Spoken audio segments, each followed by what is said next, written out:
Hi everyone, welcome back to my channel. Today recipe ఏంటంటే paneer curry.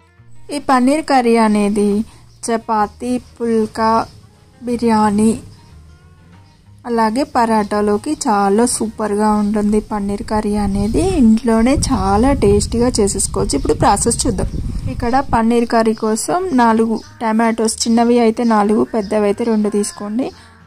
Onions చిన్నవి కాబట్టి 5 తీసుకున్నాను, పెద్దవి అయితే 2 తీసుకోండి. అలాగే కొంచెం కొత్తిమీర, 2 మిర్చి, కొంచెం కరివేపాకు ఇవి తీసుకొని ఆనియన్ అండ్ మిర్చిని సన్నగా కట్ చేసుకోండి.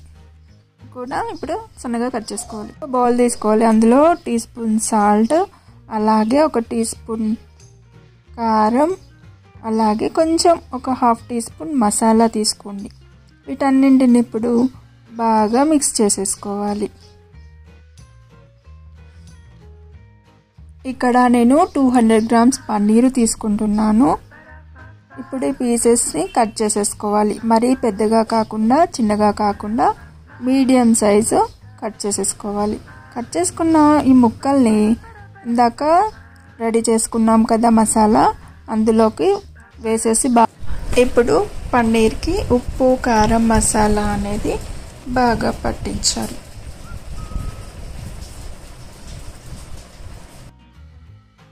తర్వాత ఈ పన్నీర్ ముక్కల్ని పక్కన పెట్టేసుకోవాలి. అంతే. స్టవ్ పైన కడాయి పెట్టేసుకొని ఇందులోకి 1 టేబుల్ స్పూన్ ఆయిల్ తీసుకోండి. తీసుకొని ఇందులో కట్ చేసిన ఉల్లిపాయల్ని మీడియం టు లో ఫ్లేమ్లో వేయించుకోండి. నిదానంగా వేయించుకోండి, అప్పుడే బాగుంటుంది. ఆనియన్స్ అనేది గోల్డెన్ బ్రౌన్ వచ్చాక, గోల్డెన్ కలర్ వచ్చాక టమాటో వేసేయండి. అందులో టమాటో కూడా సాఫ్ట్గా ఉడికేంత వరకు రెండింటిని కలుపుతూ ఫ్రై చేయండి. ఇప్పుడు తర్వాత దీన్ని ప్యూరీ చేసేసుకోవాలి.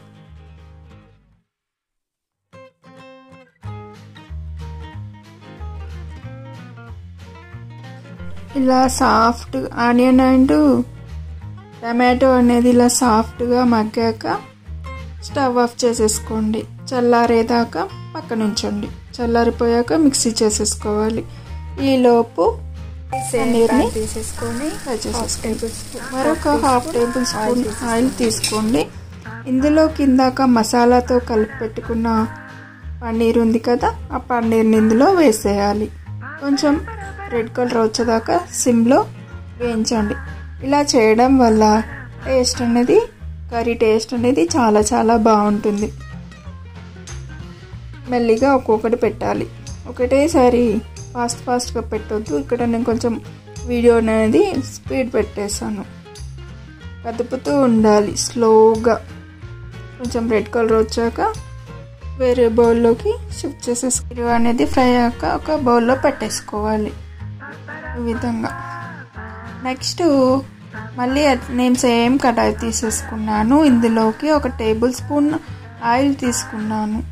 ఇందులోనే 2 పచ్చిమిర్చి కొంచెం వేగాక ఇందులోనే కొద్దిగా కరివేపాకు తీసుకోవాలి. కరివేపాకు అండ్ పచ్చిమిర్చిని మంచిగా ఫ్రై అయ్యాక ఇప్పుడు ఇందులోకి 1 స్పూన్ అల్లం వెల్లుల్లి, ఇంకా ఇందులోనే కొంచెం పసుపు, 1 పావు టీ స్పూన్కి కొంచెం ఎక్కువ, ఒక హాఫ్ టీ స్పూన్. ఇప్పుడు వీటన్నింటినీ చక్కగా ఈ విధంగా నెక్స్ట్ మిక్సీ పట్టుకున్న ప్యూరీని ఇందులో వేసి బాగా కలిపేసుకోవాలి. ఈ విధంగా. ఇప్పుడు కొంచెం సిమ్ టు మీడియం ఫ్లేమ్లో పెట్టేసి ఒకసారి బాగా కలిపేసి ఉంచాలి. అంతే. ఇప్పుడు కొంచెం ఆయిల్ పైకి వచ్చాక ఇదే టైంలో వాటర్ తీసేసుకోవాలి. మీకు గ్రేవీ అనేది ఎక్కువగా ఉండాలి అంటే ఇక్కడ 300 to 350 ml వాటర్ తీసేసుకోండి. సరే, బాగా కలిపేసేయాలి. ఇప్పుడు గ్రేవీ అనేది కొంచెం చిక్కపడ్డాక ఇందులో పన్నీర్ని యాడ్ చేసేసుకోవాలి. కొంచెం స్లోగా యాడ్ చేయాలి. పన్నీర్ అనేది చాలా సాఫ్ట్గా ఉంటుంది కదా, కొంచెం స్పీడ్గా వేస్తే ఏమవుతుంది, విరిగిపోతుంది. అలాగే స్లోగా కలిపేసుకోవాలి. ఇప్పుడు స్టవ్ సిమ్లోనే పెట్టేసుకొని పన్నీర్ని స్లోగా కలిపేయాలి అంతే. ఇప్పుడు ఆయిల్ అనేది పైకి వచ్చేసింది కదా, ఇదే టైంలో కొంచెం కొత్తిమీర చల్లుకొని ఒకసారి ఈ విధంగా కలిపేసుకొని స్టవ్ ఆఫ్ చేసుకుంటే సరే, పన్నీర్ కర్రీ అనేది రెడీ అయిపోయేది అంతే.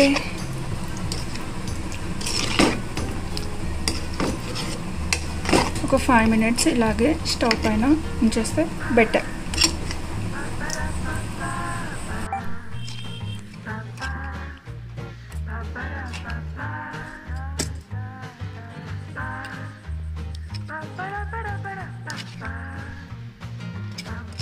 నా వీడియో కనుక మీకు నచ్చినట్లయితే లైక్ చేయండి, షేర్ చేయండి, కామెంట్ చేయండి, సబ్స్క్రైబ్ చేయండి. Thank you for watching.